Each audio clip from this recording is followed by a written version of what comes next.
So eventually, Paul, step up. You're running the warm-up today. Dun, dun, dun. I get in the middle. I got 20 NFL players surrounding me who have been here for years, and they go through this warm-up, so they know this warm-up by heart. Yeah. I get in there. I start running my own warm-up. Just break dancing. Well, not breakdancing. Just freestyling. Well, not freestyling. You're listening to the PJF Podcast, a show dedicated to decoding elite sports performance and fitness. I'm Paul Fabritz, and I'm an MBA strength and conditioning and performance trainer. If you want to become superhuman, take your fitness, and take your sports performance to the next level, this is the podcast for you. Let's do it.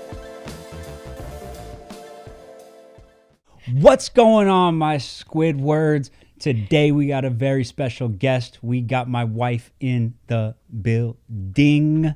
The most special guest that we could ever have on the podcast. Saying that. So what we're talking about today is my story. And nobody can tell my story better than Ashley because she was there along the entire journey. And so she can fill in all the gaps of what I cannot remember and also tell her side of the story, which is probably very different than my side of the story. So Ashley, introduce yourself to the squids. What's up, my squids? I'm the wife. No, I have been rocking with this guy for almost a decade. Whoa, that's crazy. So he was actually my neighbor. Didn't know it because he was a big old nerd. He was always in the library. And one day I was coming back from an outing with my friends, and I saw this guy standing outside, and I was like, he's kind of cute, but he's got to be a player. But it turns out he was not. And I was barefoot. You were barefoot, and I told you to put some shoes on. I was trying to strengthen my feet out on the concrete. No, that was real gross, and you're just a Flagstaff boy with no shoes on. But I digress. But yeah, it turned out that there was more to the eye than I thought. He was a sweet guy. Yeah, I'm okay. I'm nothing special. I'm okay, though. So, yeah, we met at ASU. She had already been to my house because my roommates, who are two guys that I grew up with, they were fun guys. Let's say that. And I'm a fun girl. What's up? I'm a fun guy. You sound like... Oh, my gosh. I'm not going to name his name. Yeah. So they were always partying, having fun. Ashley knew them, so she would hang out. She was my neighbor right there, and I never knew her. But I would be upstairs in my bedroom studying because I was in college, so I had my whole coursework and everything. But then I was also cramming for my CSCS. I was getting my NSCA CPT. There was like another certification or two that I was studying for. And so I would just put in like 16 hours a day of studying. And so nobody even knew that I lived there because I would always be up in my room with my face buried in a book. Can I let the record show that I was a scholar as well, even though I like to go out and party a little bit? She's a way better student than me. She's actually way smarter than me in almost every way. Got my bachelor's, my minors. I'm a 6 Sigma black belt, so don't think that I didn't learn things, people. But she was having fun. She was partying. And I had fun too, but at that time, I was so serious. I was serious. Yeah. I was serious about the grind. So we met, first night that we met, what did we talk about? How we talked about how we would never be in a relationship until we're 32 years old. Yep. Because we're too driven and we don't have time for any drama. This is the first night we ever met. So we're talking about we meet, we talk, and we talked for what, 12 straight hours? It was a long time. We talked I think I the went home entire at like 6 night. a.m. Yeah, we just sat in the living room and we just talked. Talking about goals. Half the time, literally, we were just talking about goals, how driven we are, what we're trying to do, how we would never be in a relationship because the other person's just going to slow us down. They're going to slow us down. And that. And then it was pretty obvious from there that we were like like-minded. We're different in every way except for that. Yeah. Like we are complete we were opposites.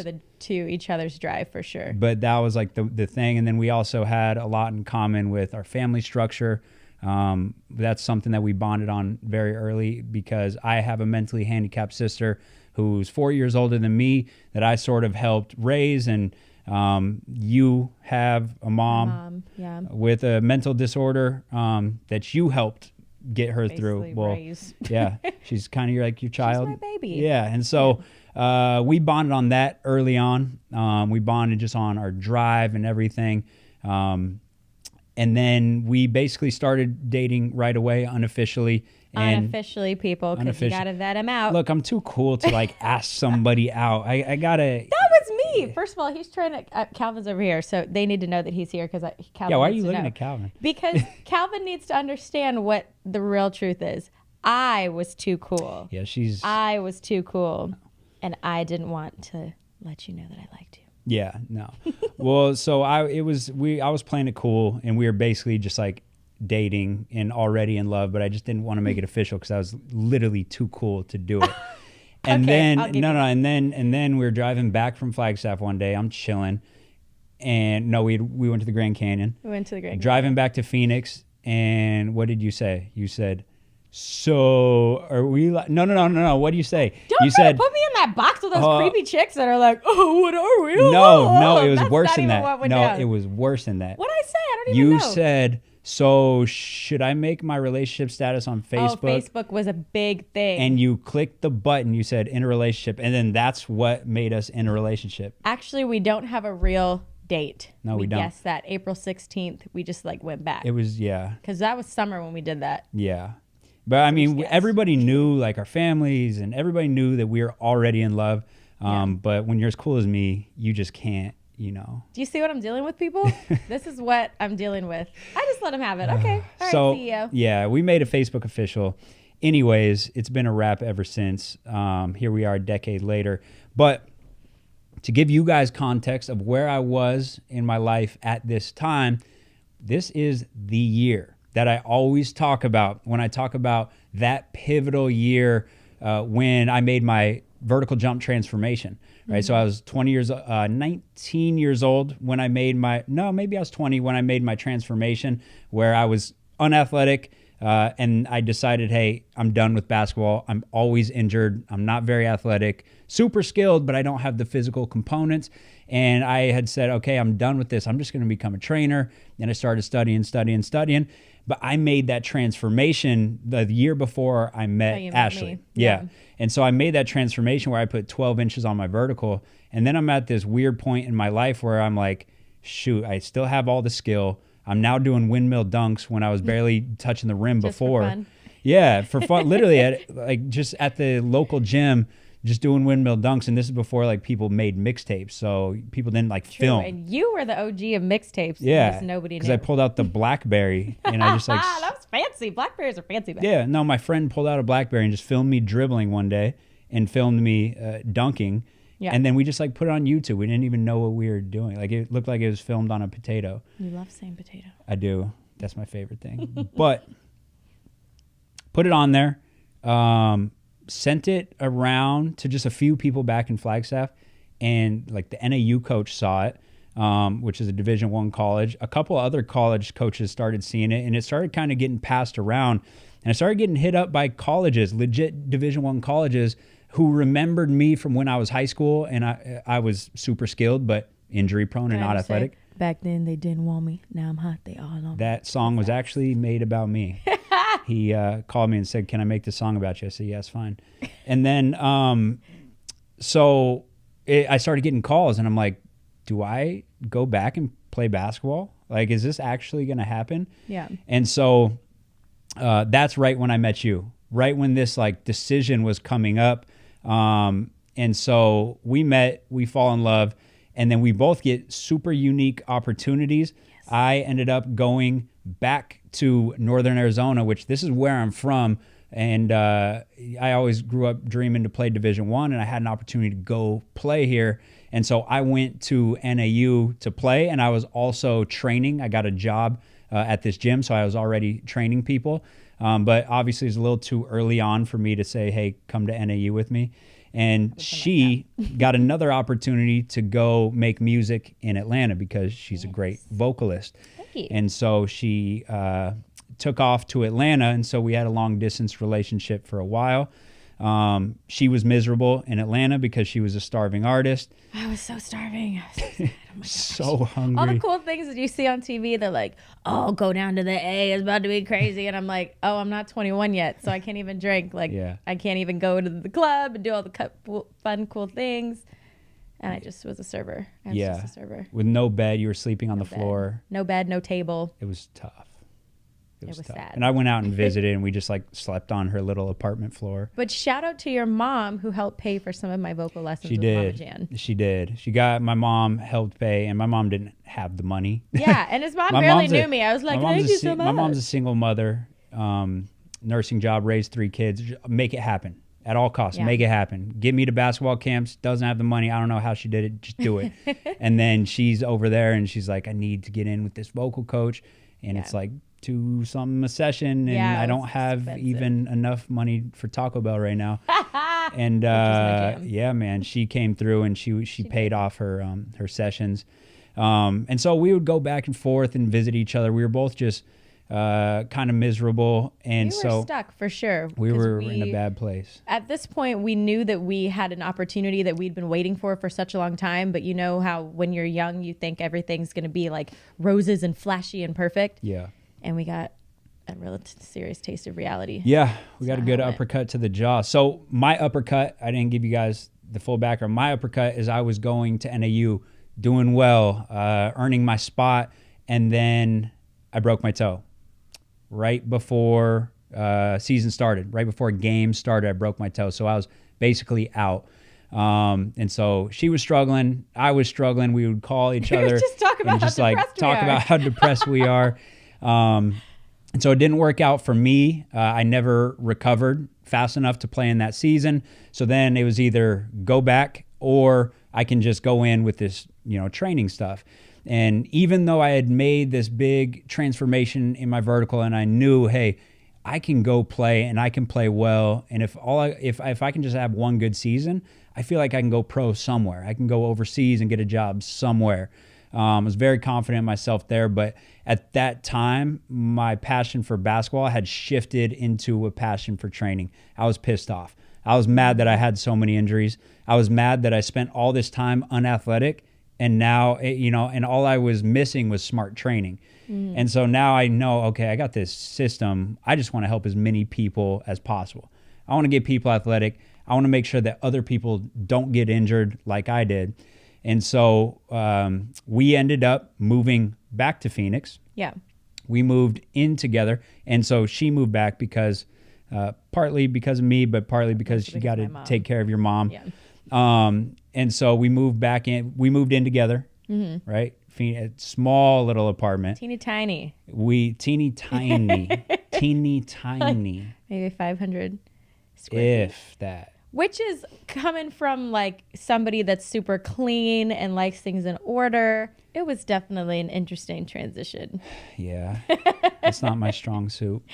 But was also the semester that you decided to make things happen. Yeah. So anyways, we get back. We're living together and we're eating top ramen. Sometimes we got eggs. And sometimes fancy. We got to put the eggs. Sometimes we put chicken in there. That's getting a little crazy. If we're feeling really fancy. Yeah. But for the most part, it's top ramen every meal and protein powder for me. Got to get my protein still because I got to maintain these gains. Look, I'm at the top of my athletic. I got to maintain these gains. You know what I'm saying? So we're at an interesting point. She was working at a bank. Yes, and I was the breadwinner, people. What's up? Welcome to Ashley Performance. That's right, where you can get $20 if you need it. Okay. She loves to bring that up. She was the breadwinner. I sure was. Because know. Yeah, I was was I still at LA Fitness? Yes, you were at LA Fitness. So I was at LA Fitness making $6 a session. Which there's nothing wrong with that. There's nothing wrong with that. You have to start somewhere. It's really hard to eat food making $6 a session. Yes, we did not eat a lot of food. We did. And so she was the breadwinner. And we were struggling. And I said, okay, I don't want to do this for much longer. And I decided, okay, I'm going to go out on my own. Yeah. And so I rented space at another facility. I just said, okay, I'm going to pay you 30% of my profit if I can get a key and run my business out of your gym. I had 2 clients that came with me. Now, I'm a respectful dude. So at LA Fitness, I got a lot of clients who loved me and they would have came with me, but I'm not going to poach. Yeah. It's the code. You don't poach clients. You can't do that. That's scrub work. So I'm not going to poach clients, but once their contract ends, I know that they're going to come over, and join me. And so we went out. We had 2 clients. It wasn't necessarily what I wanted to do. I wanted to get into athletics. I wanted to train athletes. But I threw you a couple people from the bank. You did. At this point, no, when I say people. Organic marketing, I mean literally like hit up your family members. Right. We're talking like hit up your coworkers. Like, we need people in the gym. Basically, just pack it with bodies. Doesn't matter who you are. I don't care who you are. What are your goals? I don't care. Come on, let's train. Right. And I was charging $12 a session. So I moved up. Big money. Well, I felt like $12. We're in the double digits. Yeah, right. And so it did start to grow a little bit. I was walking around ASU campus with flyers. The yellow flyers. Yeah. Don't ever do the flyers. We need to find those. Oh, gosh. I want to find that original. All kinds of people's random back of their trunk and who knows. No, but we have a digital copy, I'm saying. Oh, we find I thought I'm not going to go try to... It's in the trash. It's somebody's junk. No, so what I'm saying is I was walking around with these ugly old flyers and I was just begging people to train. I would just hand them out to ASU guys, like anybody who I felt like wanted to train, which was anybody. I was literally just walking around handing them out. Nobody would hit me up. People are mean. Yeah, people are mean. They don't even, wouldn't even take the flyers. And so I didn't know how to take that next step. Yeah. For a second, I almost started to second guess myself. I had friends, I had people close to me who were like, hey, dude, you can't make a full-time living doing personal training. Like at that time, there's not many people who were making a really good living doing that. And so there was those doubts, and it's like, okay, do I need to pivot and get another job that I'm not passionate about? Do I need to go work a 9 to 5? Well, and remember that at that point you started doing those articles. Remember you did those articles So that's money? how we stayed afloat. Yeah, that's how we paid rent. That's how we pay rent. There's this content mill that would pay $30 for an article. The article had to have multiple sources and it had to go through an editorial process. And I didn't know how to write. But I knew I needed this $30. I needed this $30. So I would just crank out these articles. And look, at this time, I studied a lot. So I did know a lot about fitness and strength and conditioning. So the content was good. But the crafting, the paragraph structure. Terrible. Uh-oh. Terrible. So I would send it in to these editors and they would get back to me and be like, are you serious? This is what you sent me? This is the worst thing I've ever seen. So they would just kill my confidence. But Ashley is an incredible writer, incredible speaker. And so I would go to her and I'd be like, okay, what'd I do wrong? She'd say everything. And then she gradually just taught me how to write. She also helped me with my speaking. But yeah. Can you share that? What? Your learning disability? Yeah. Can you tell about that? Yeah. I feel like a lot of people think that you're just like, he's so perfect. Oh my gosh. Yeah. No. So I was like, I grew up a bad student. Like I was in resource. Like you have your normal class. You're sitting there with your normal class. When you go to take the test, they take out the couple of students who are like, I feel so bad. It's so sad. It was embarrassing. So they would take you out, take you to another room, and then they would help you with your test or like whatever. Because I just couldn't focus. I just couldn't get it. My whole, like elementary school, middle school, even into high school. And I struggled. I was like a straight C student, get by. I was a really bad student. And it's not that I didn't want to do well. I did. I tried really hard, but I just couldn't figure it out. And so, and then into college, I struggled my first couple of years. But then once I started studying exercise, once I started getting into the specifics of exercise science, something just clicked. Yeah. It was like once I finally found something that I was passionate about, I learned how to learn. So like I learned that, hey, I don't learn the same way that everybody else learns. I learn better by reading it and going in the mirror and teaching it and doing speeches about it. And just, I have a very different style. Yeah. And something just snapped and I took off. And like, my first exercise class, we were learning about the sliding filament theory. which anybody who knows about exercise science knows this is the most boring thing you'll ever learn about. It's basically about how muscles contract, and it's so like such dense scientific information that everybody forgets. And I could recite the entire sliding filament theory, which is like a chapter of boring stuff.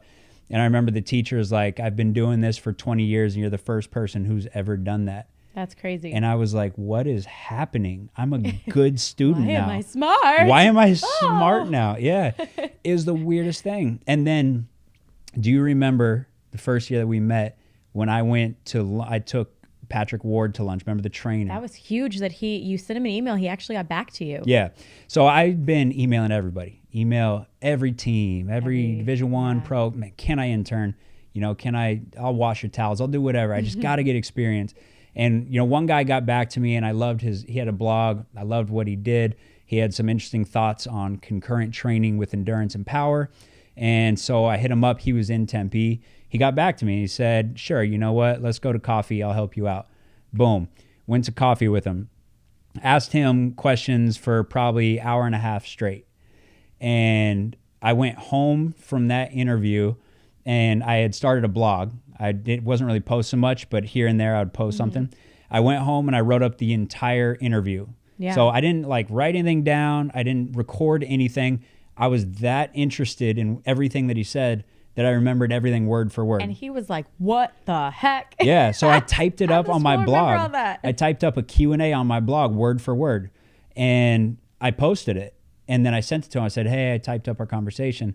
And then he reposted it on his blog, which was huge for me. Yeah. Because you were basically. But he posted and he's like, I met up with this guy. He's a undergrad at ASU. And I kid you not, he remembered an entire interview word for word.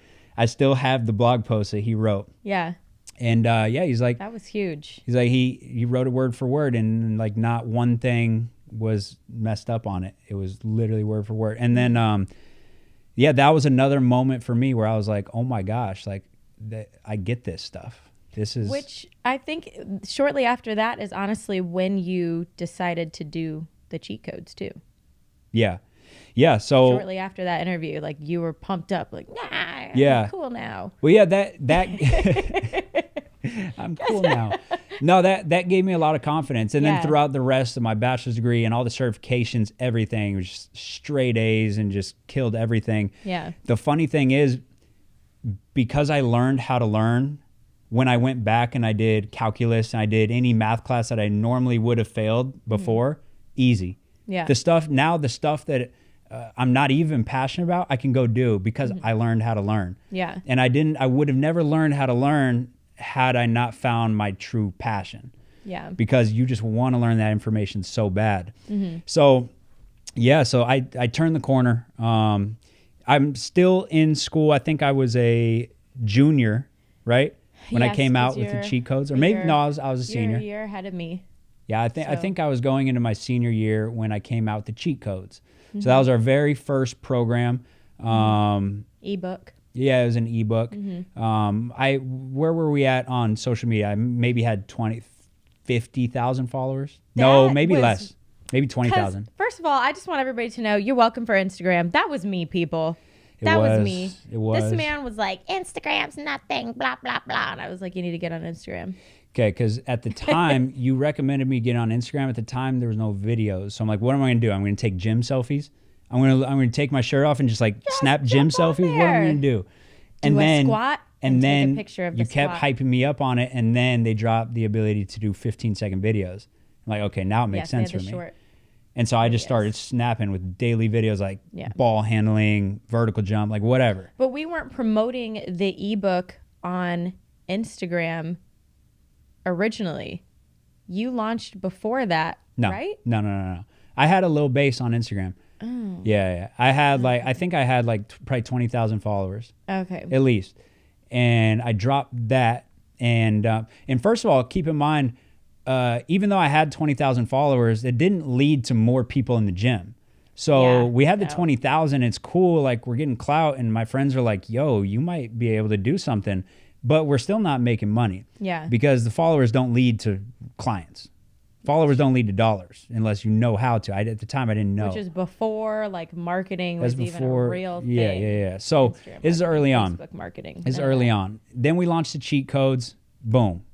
Started snapping. That was crazy. I was Started like, wow, snapping. why are people Yep. buying this? Yeah, we made a good amount of money, They're and then actually buying it. and then that gave us a little bit of leverage to market a little bit better for the in-person stuff. But it's also because people were actually like seeing results. Like we at that point would get emails, and they were like, "Oh, the cheat codes work for me." Yeah, We were like, "This is awesome." and it was like everything that I was trying to do with, man, let's help people get athletic. All of a sudden, we're getting hundreds Yeah. of emails of people saying that this is working, and it's like, that's what I'm here for. Yeah. And so that gave me more confidence. That hyped me up even more. I'm like, dude, I got to keep going with this. Mm-hmm. So I kept posting. I'm still trying to get more and more followers.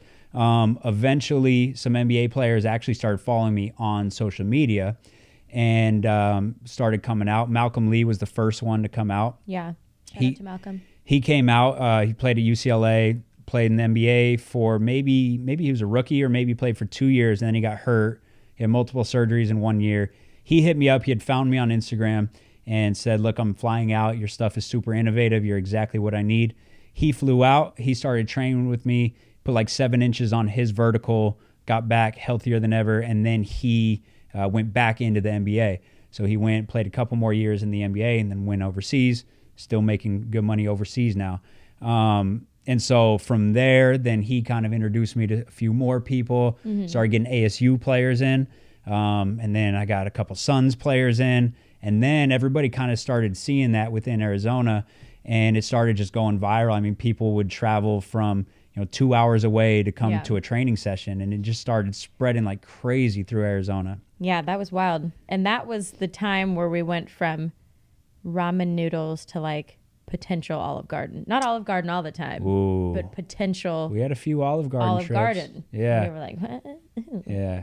Oh, snaps. We No, still so love we Olive could Garden. afford a good steak dinner, but we still ate Olive Garden because Yeah. that's how it's not about making the You money. It's don't- about how you you gotta keep keep it. it. You got to Yeah. keep it.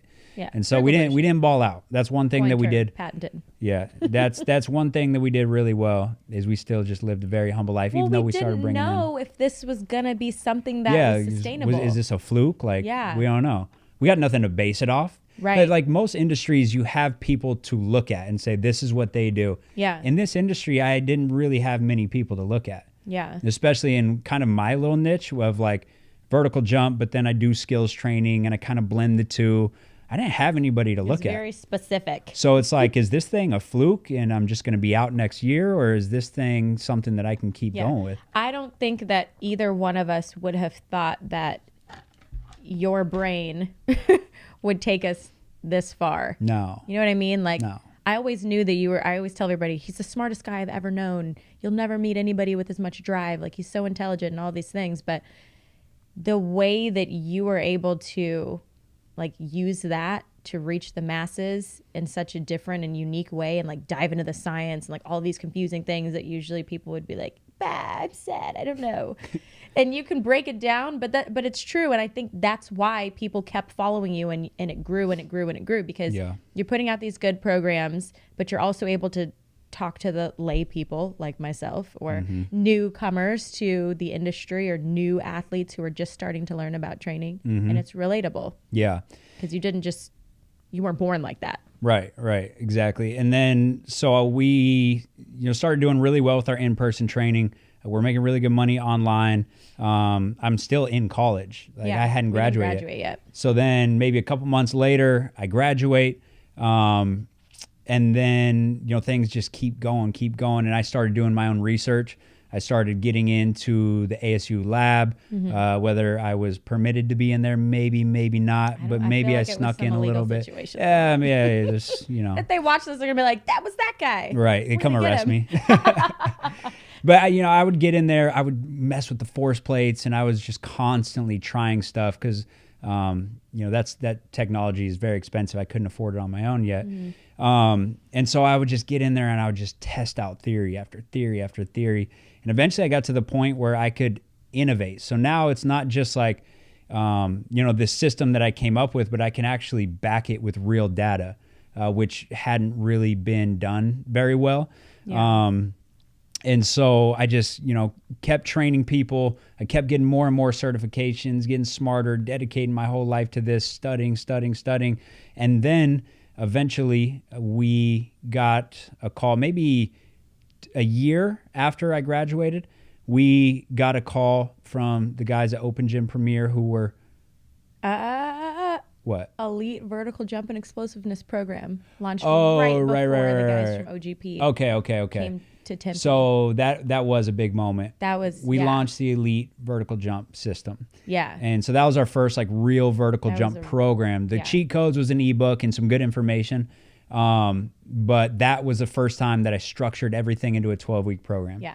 Which you didn't sleep, eat, or... No. He was a zombie. Yeah. Talk about neglect. Yeah. It was bad. I would literally stay up intense. multiple days in a row just cranking. Because that's the other thing about me is I am a perfectionist. Everything has to be perfect. I mean, even now, Calvin, we'll film a whole program and then I'll look at it and I'll go, I don't like it. We got to refilm the entire thing. Well, this was before you had your fancy MacBook also. So you just wad up all this paper. And I just go around like a lowly peasant picking them up, put it in the basket, please, put it in the trash. Okay. It wasn't that bad. But maybe. But yeah, you were just nonstop, boom, boom, boom, boom, boom. It was nothing but the program. Yeah, and I was filming I was filming still on a phone and I was editing myself. Yeah. So you mean I was filming? Yeah, sometimes. If you were at the bank, if you were working... I would prop up my phone on a cone. I would take a cone, put it on the floor, balance it, go do the exercise, hope that I was in the frame. If I wasn't in the frame, now I got to go do it again. That's true. I would edit it on my phone, on iMovie, and then I'd upload it to YouTube. Video quality very, very low, but it got the job done. It did. And so we launched that 12-week program. That did really, really well. Results were crazy on that. Not VertCo crazy, but still very crazy. Yeah. So that really took off. And then we got a call from the guys over at Open Gym Premier. And Matt Conne was with Landmark, Rob Pelinka, who's now the GM of the Lakers. They had found me. So Landmark kind of needed somebody to step in and take care of their guys. They found me. They're like, this stuff is crazy. This is innovative. You're exactly what we need to come train our guys. And we talked about it. Keep in mind, 99% of people probably wouldn't have jumped at the opportunity because we're in Arizona doing well. Yeah. We have our in-person business blowing up. We have our online blowing up. We got our family close by. We're doing well. Why would we leave? I thought we were going to be in Cave Creek.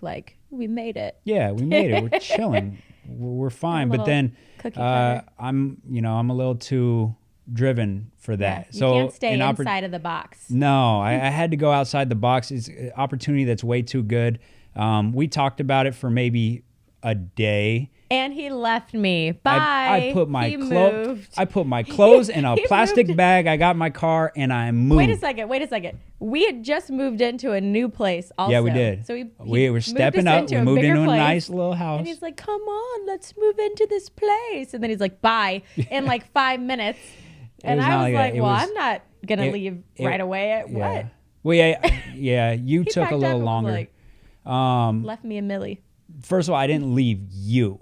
It was we didn't break up. No, we didn't break up. It was you're gonna come. It's just you dramatic. Can't come right now because you got to finish out your job or whatever you were doing. I don't know. Because I had just got a promotion. Yeah, and so you didn't want to leave right away. Yeah. But me, shoot, throw my clothes in this plastic bag. I took 2 plastic bags. I'm out. You did. And I just stayed at an Airbnb. I just found a house in Anaheim. Anaheim Hills. She was nice. Kids. Yeah, stayed in her room inside. Not an Airbnb this is my own crib. No, it was a room. I couldn't find anything, so I just stayed in a room in somebody else's house. And we started working on the gym in Anaheim, building it out. Yeah. Once I got here, started working with some pros. Started working with Tyus Jones, couple other guys that year. And then that summer is when I was introduced to James Harden. Which I was like, what in the world? Yeah, that's what I said too. I was like, what in the world? That was just so weird. Yeah. Met him. He loved it. He was like, I'm on board. Man, let's do this. You're coming on my vacations. Let's get it. Yes. Please, James, if you're watching, I'd like to come on a vacation next time. Thank you. Bye-bye. Yeah, you got you got invited to Actually, I think he did invite me Caribbean to or Turks and Caicos or one something. two. What was happening? We got married. Oh. Oops. Jeez, stupid We got wedding. married. Stupid wedding getting in dadgummit. the way. Who needs that? Where was I? Yeah, so Summer, I you met got him, introduced to James. and obviously that's a big deal. Yeah. That dude's pretty good at basketball, and good. so the success came pretty quick once we were in Anaheim, because I had these pro athletes. Yeah. I had all the top high school kids trying to get in with me. Filled up pretty quick. Started making hires, getting trainers underneath me, and yeah, we just started killing it in Anaheim. And then I just kept going with the online stuff. So always just innovating, putting out new programs. Got in with Cal State Fullerton and started doing a lot of research there. We had a lot of big research breakthroughs in the field of vertical jump training, which just kept elevating me more and more and more. Then at this time, Ashley moves. We get a house around Newport area. Doing well. We're at the point where we're making good enough money to where you could quit your job. Yeah. But we just weren't quite comfortable because, again, it's like we don't have anything to base off. Like, is this There's another, no fallback. is this a 5-year thing?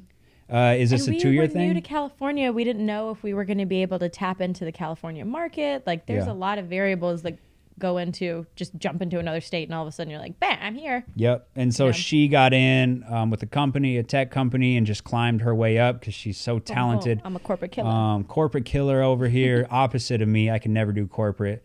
No, he doesn't like rules. Gosh, no rules for me. I don't like rules. No, that's an inside joke. Nobody's gonna get that. Joke. But I don't like rules. I can't do that. Yeah. I can't do that. So you don't want somebody to tell you what you can't do. Like, if you feel like you have a good idea, you wouldn't want to have to present it to somebody to approve it, and then. Okay, sophomore year of college, when I'm an intern, I'm not gonna name the place, but I'm an intern. Oh, I almost said it. At a good facility, we train high level pros, like football. It was mostly football. It's football though, right? in MLB. Oh, okay. But we're working with some guy, the best of all time in football, right? And so, first of all, it's a great experience. Did learn a lot, made a lot of great connections there. And I liked it because they throw you in the fire and you're training people day one, basically, which is really cool. But this is a good example. I never paid attention to the warm-up that they did. The interns are supposed to watch the warm-up, and eventually when you're called on, you run it. I didn't pay attention to it because I hated it. I didn't like it. No. My warm-ups were way better. It was just, it was an outdated. I don't remember the scandal. Listen, it was a scandal. Outdated warm-up, so I'm like, I'm not going to waste brain space. I got too much going on. I'm not going to pay attention. So every time the warm-up would come, I go the other way. I go pretend like I got something to do because I'm not going to waste my brain space learning this. Yeah. And so eventually, Paul, step up. You're running the warm-up today. Dun, dun, dun. I get in the middle. I got 20 NFL players surrounding me who have been here for years, and they go through this warm-up, so they know this warm-up by heart. Yeah. I get in there. I start running my own warm-up. Just break dancing. Well, not breakdancing. Just freestyling. Well, not freestyling. Yeah, just start rapping. No, I got in the middle and I go through my warm-up that I was doing with my clients elsewhere. Yeah. Because this is the better warm-up. More superior. Yeah, and so that's what I'm going to do. But there's a hierarchy. But can't do that. If it's better, that's what I'm doing. And so I step in, I start going through my warm-up. The director goes, "That's not the warm-up." And he kind of starts making fun of me. And I turn to him and I go, "But your warm-up is outdated and this is better." And I'm an intern. Don't try this at home, I'm children. an intern. And that's one example. And then I think I ended up getting a C for the internship because of that, which I was actually a good intern. The people loved me. The people loved me. And some of the NFL players wanted to train with me directly. I said, "Can we train with Paul?" But it's the code. And so, that's one example of if I have a better idea, I am going to let you know. I don't care if you're higher than me or whatever.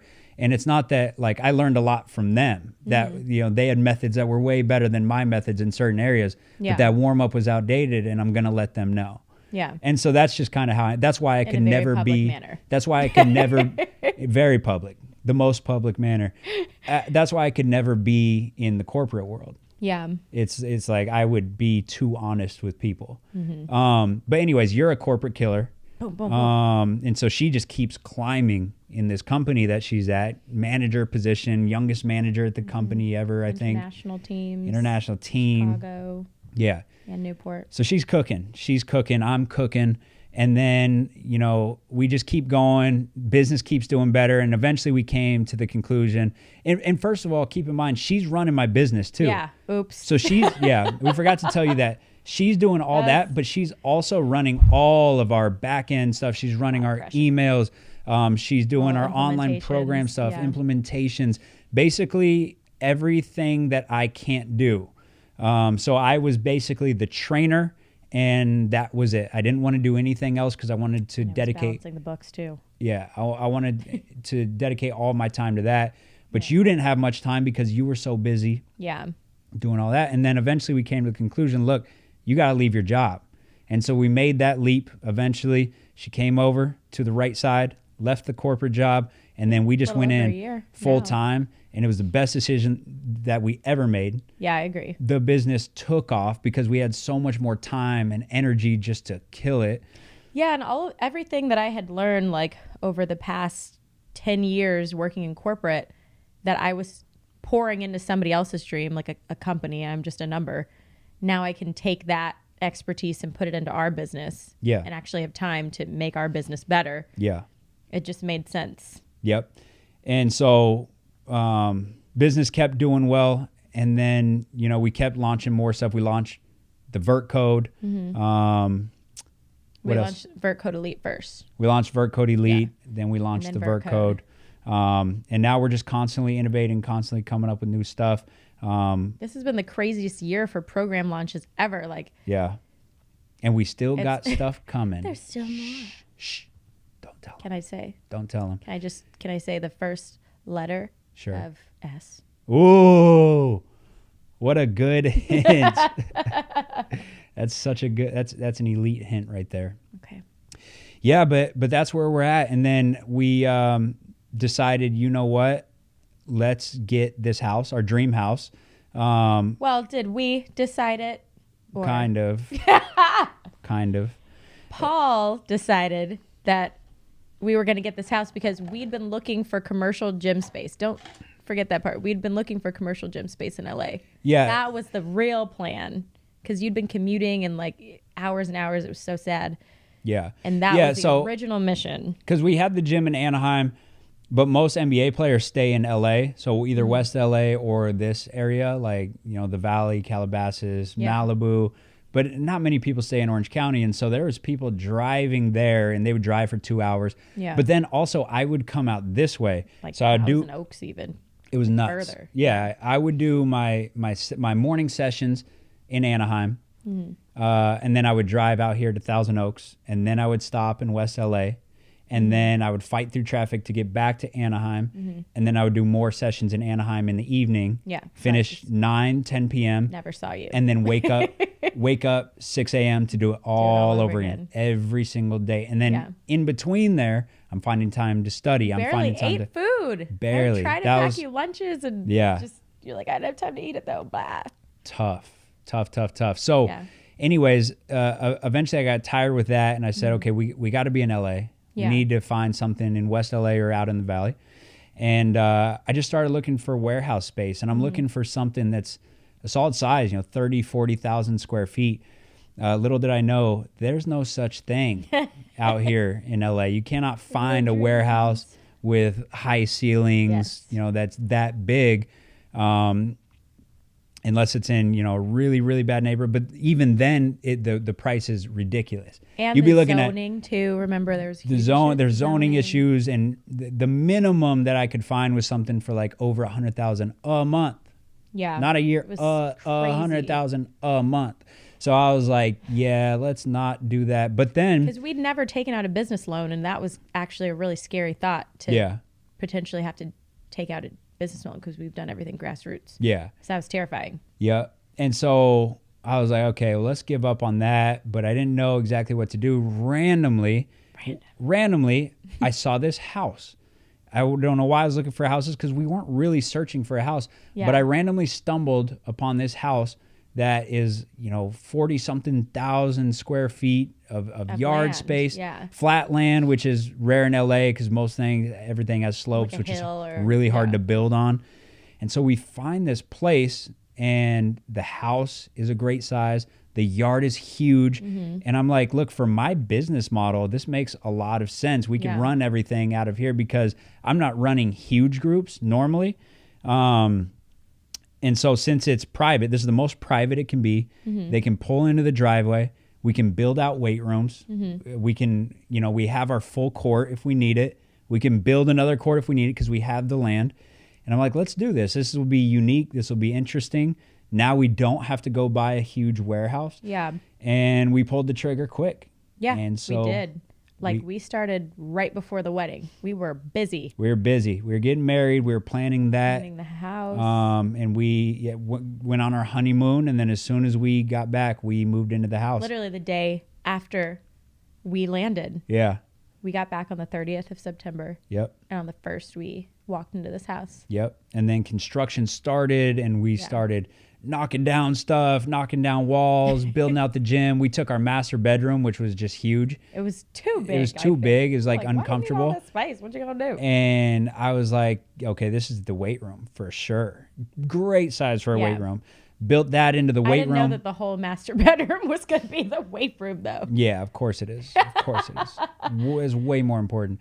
So built out the weight room there. I'm like, I feel like I want a little more space. We built an outdoor weight room. Yeah. We might want a little more space. Built another outdoor. So now we have 3 weight rooms basically. And you're expanding into the living room. Oh yeah. So I keep negotiating more and more. Okay, let's take this room. Let's take that. So I'm so nice, you guys. it's not a living room. We had this stupid area that Well, it's a sitting nobody. area. It was a sitting area where it's like a great place to keep books. It's like a little library. I don't even know what you call But that. you have a lot of books, babe. I know. I but- don't know anybody that has as many books as you. Okay, but I don't that's need actually going to read those books. Yeah, but I don't need a whole room for it. I mean, So yeah. we're It's busting kinda out wasted that wall. space. So we're expanding the inside gym. So I'll have an indoor turf area now. Which is happening right now. It's happening. Yeah. And then we put in 50 yards of AstroTurf. So cool. Redid the court, so we got the full court with PJF logos and everything. Blood, sweat, and tears. We put the trampoline in the ground. Lots of fun. Lots of you got the best ad libs. I'm trying. Yeah, and then we built. The sand pit. We that built the in. sand pit. Mm-hmm. So basically, like everything that I could have ever dreamed of having, Is I right in the have. backyard. Because and of course the pool, which anybody on the vert code knows, Yeah. that's a big part Pool of the vert code. workouts. And so everything that I could ever want is now here, one stop shop, and it was interesting timing because we had started to finish construction right before coronavirus hit, Yeah.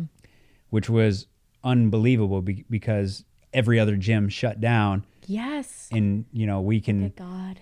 yeah, it was like the That's best. wild. It was the best timing. In a very unfortunate situation. Yeah.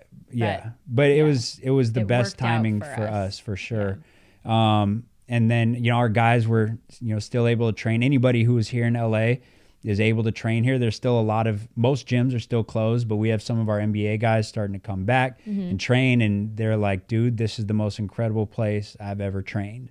Yeah. Like it's such a different experience. You're like, NBA facilities are nice. Don't get me wrong. These are nice weight rooms.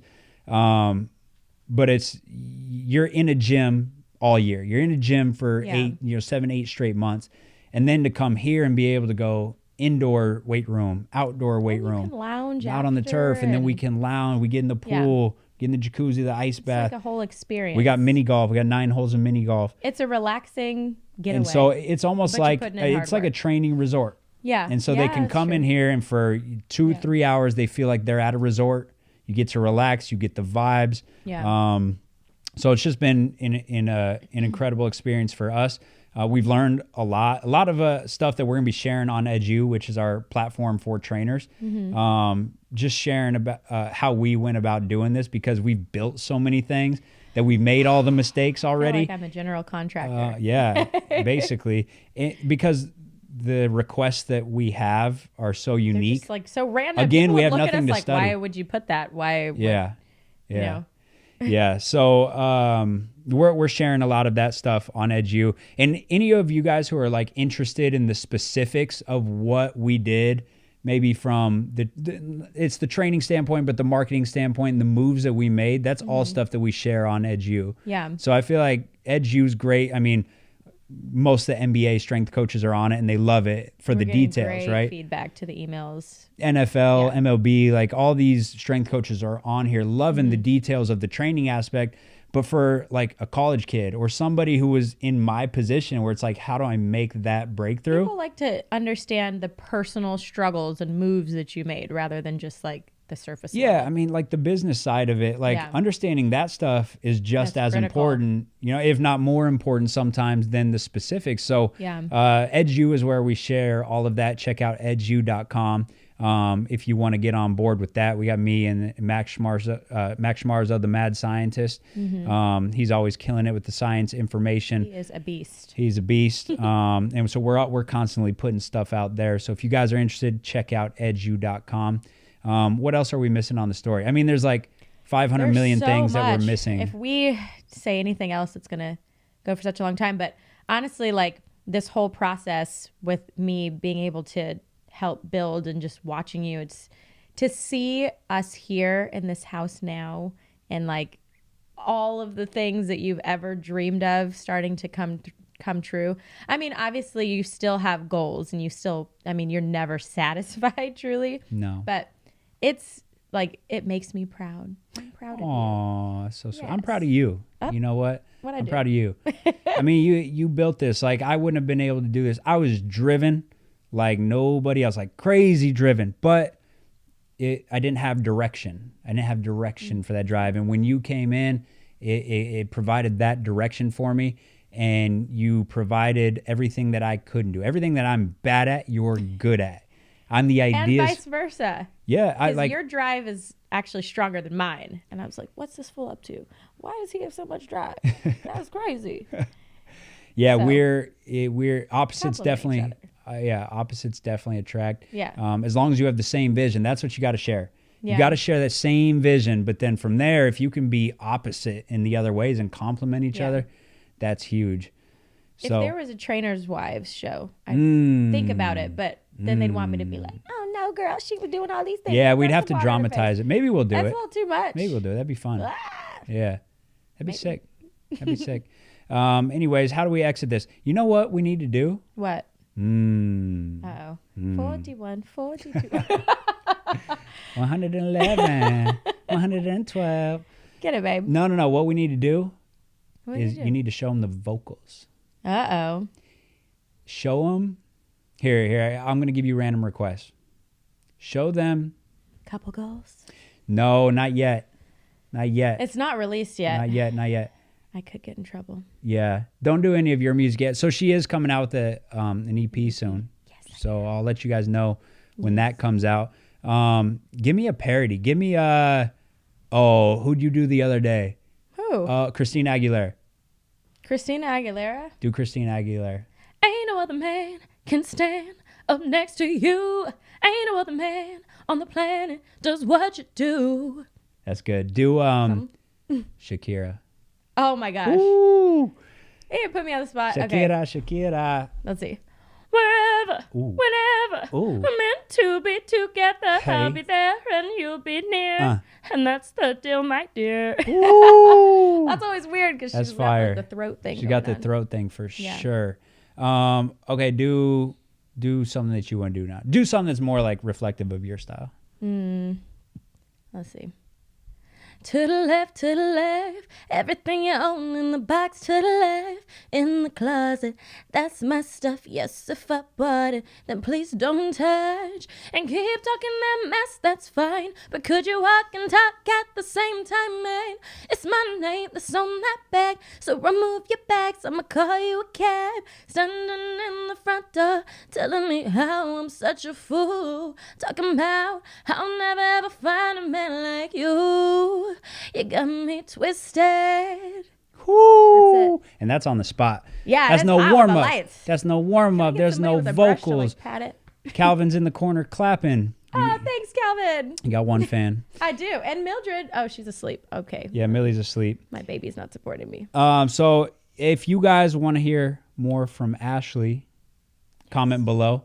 Maybe if you want to hear another artist impression, comment below who you want. She could basically master just about anybody, I think. And this guy never has an agenda for his podcast, by the way. So no, I that just was come on here. 100% just like. No, I don't. I didn't even have the mirror to see like if I was making weird faces or anything. I don't know. Some people plan stuff, and I just sit here. Literally, you can't see, but I sit here. I put up the chair. My feet are up. I'm barefoot. I'm chilling. I got my cup of water. We have guests all the time that's like, send me the agenda. I'm like, there's not one. No, there's Get not ready. an agenda. We just sit here and we just talk. Yeah. That's what happens. So, yeah, let me know in the comments if you want to hear more from Ashley. I think it's good to have her because she knows more about me than I even know because I'm so focused on the grind that sometimes my mind is in a very, very different place. And she keeps me grounded. She keeps me level. And she remembers a lot more about my story than me. So I think we'll do some more podcasts like this in the future. So I get to come back. She's coming back, people. Coming back. The Queen Squid is coming back. All right, guys, we're out. We're out. Peace.